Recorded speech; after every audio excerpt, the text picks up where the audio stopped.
Go!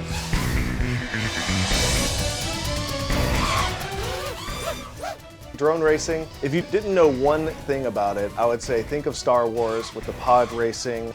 You're flying through a course through designated gates, elevation changes. Multi-level structures where there's overs and unders. At crazy speeds. Competing to come in first. If I had to compare drone racing to any other sport, it would be Formula One, I believe. Because of the high adrenaline, high speeds, and when we rip through, it almost sounds like an F1 car. You ready, Sean? Sure. Flying a drone is just nothing like you've ever experienced before. Uh-oh, oh, he's on the bridge. FPV is first person view, and so what that means is that when you put on the goggles, it's as if you're sitting right on top of that drone, kind of like a first person perspective.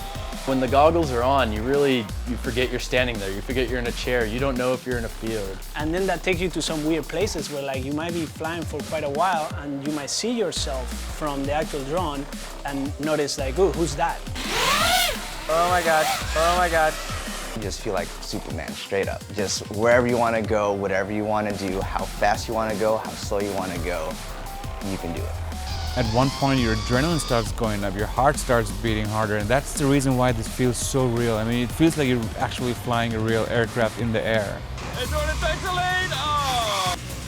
What we fly for racing are quadcopters. We control it with two sticks, pretty much. One's for altitude, and one's for roll, pitch, and yaw. You have to be so precise. Each millimeter movement on the sticks is seen on the quad. To be a good drone pilot, you need a lot of different skills. You need to be able to control the drone. You need technical knowledge of aerodynamics. And then you also need technical knowledge of the electronics. If you're really good at playing computer games or anything like that, I'd say you probably have to step up into this. The only difference now is instead of a computer animated environment, you're in the actual real world. So as long as you've got some pretty decent eyesight and some pretty agile fingers, you should be good.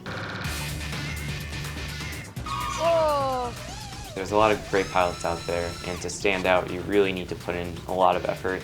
You can't just fly once a week or even every other day. It's not just simply somebody randomly doing this as a hobby, it's now competitive. It's now training. People are actually getting better. They're doing things to push themselves forward.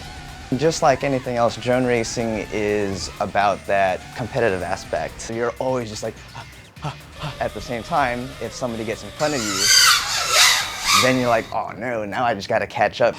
You're on that bleeding edge of where you might lose control and crash. When you hit a tree or a gate, like that split second when it happens, you really almost feel a shock go through your body. The saying goes, if you're not crashing, you're not flying, so crashing is inevitable. The worst possible thing is something that's out of your control. Crashing due to technical failure. Video is a major issue. You lose all video, you can't see, so you crash, and there's nothing you could have done about it. You can be 2 laps ahead, but if one little cable gets loose or you have a signal missing or whatever, or propeller breaks, you're out, so there's no second chance. Every good pilot has a specific style that sets them apart from the rest of the pilots. My drone racing style, it's high intensity.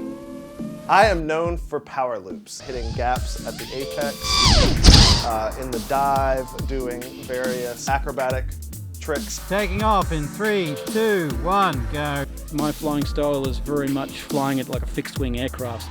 I still do fly full-size aircraft, so you're tending to lend from previous things that you've done that goes into your style.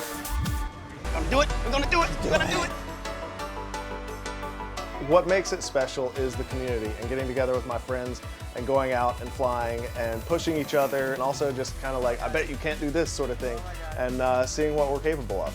We were both neck and neck on this last turn, and then you went, woo. We all are geeks, you know, at the end of the day. First person that crashes, it's 20, baby, 20 push-ups. Then we lower it, maybe 10, 20. Now it's 30.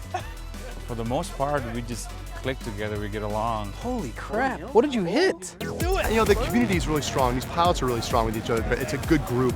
They're actually very supportive of one another. They know their skill set, top tier guys. They are leading the charge in this next generation of athletes. I can see this sport getting huge in the next few years. We're really at the infancy of it, and it's really limited to only what our imagination is going to bring to the table.